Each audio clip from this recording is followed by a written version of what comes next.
Yeah, folks out here in East County, they're used to that strong east wind and frigid conditions, but this storm, they say, is is much different.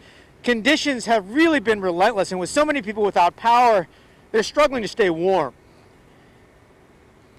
In the small town of Corbett, they're bracing for round 2 of a fierce winter storm. Ice is the worst thing out here. You know, it's snow.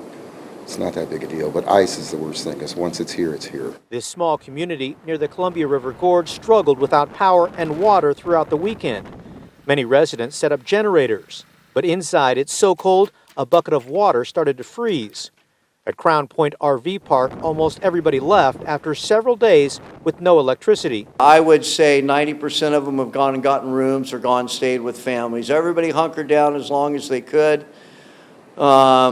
But once the generators weren't cooperating, the regulators were freezing or getting bubbles in the line, that was the end of it. The Corbett Country Market is getting by with a backup generator.